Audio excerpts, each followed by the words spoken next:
Hello, this is Russell Munns from Community Financials, the nationwide financial reporting company for HOAs and condo communities. Today I'm joined by Mitch Drimmer, president of Axela Technologies, which specializes in collecting delinquent HOA and condo owner funds for communities nationwide and is our partner for collections work.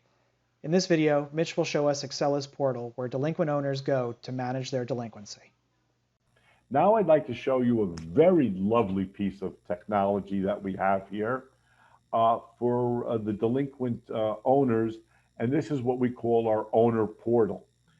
Every owner that is delinquent has access to a portal by which they can look in and resolve their delinquency issues. One of the things you'll see is this home. There's make a payment where you have access to a payment portal, credit card, debit card, e-check, ACH, however you want. Here's where you can request a payment plan. I'll show you that in a minute. Document Center.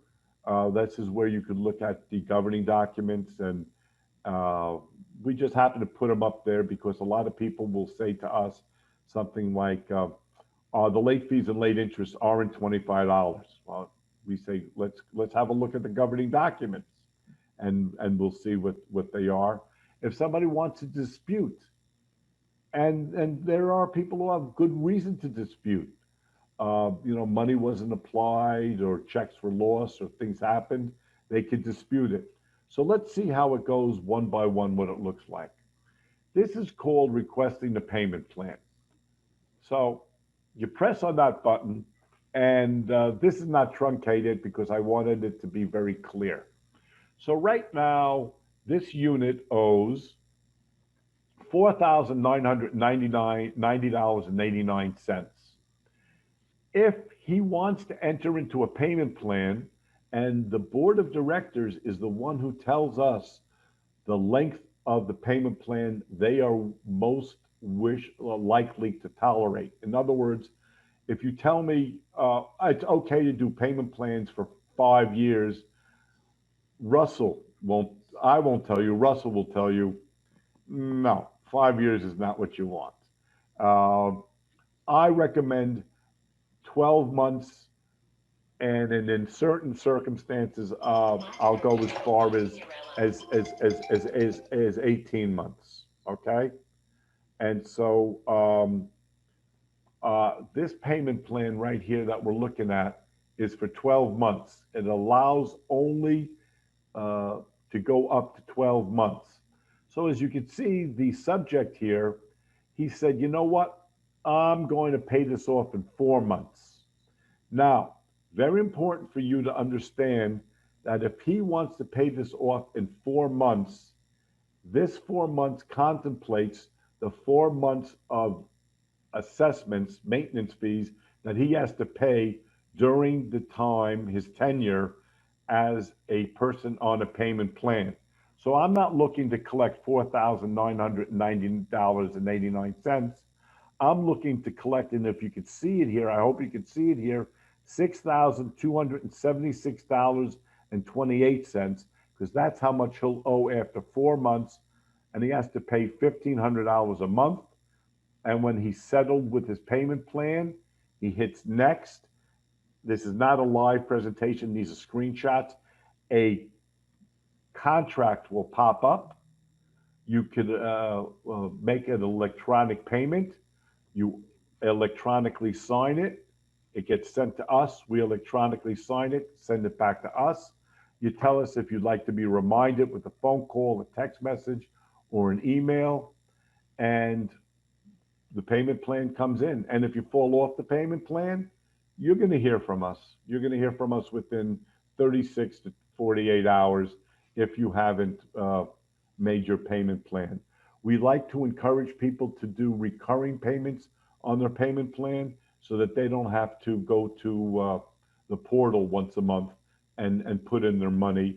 And again, should somebody speak to our customer service people, they'll do that too. They'll try and get them on a recurring payment plan. But this is for people who don't want to talk to somebody. And I think this is great because when I make airline reservations, I don't want to talk to somebody. I like to do it with Expedia. I just put in my dates, my times, and that's the wave of the future, to drive everybody to the website so that they can handle this themselves. All right, the next thing is dispute. You see?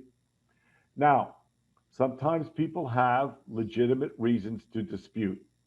The only legitimate reason that I see for a dispute, or that we accept as a dispute, well, one of the very is is that you paid, you could prove to me that you paid, and that your checks were misapplied, or if you went from one management company to Community Financials because you wanted to be smart, and that old management company is still sending the checks and they're putting it in drawers or they're depositing it in banks.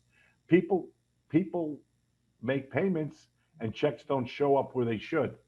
So if you have a dispute, you give your reason for your dispute, you give a little narrative, you talk to us about it, tell us, and then you can upload the fronts and backs of checks.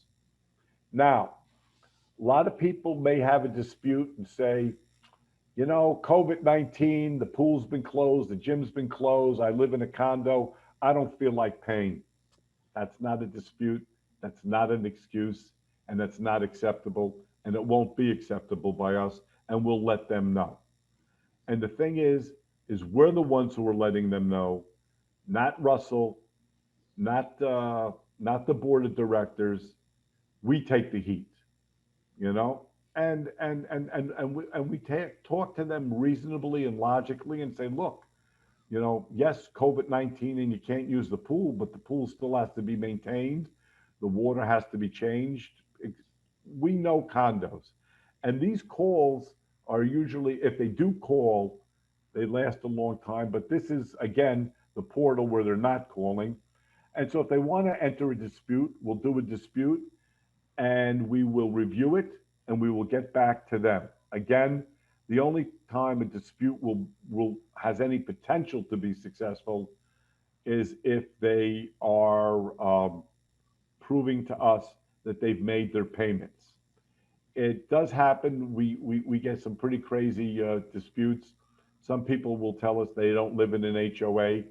And so that's why we have, as I showed you before, one of the things they say, they don't live in an HOA. So I'll tell you what, let's go to the document center up here and let's look at your documents. Let's see if you do live in an HOA.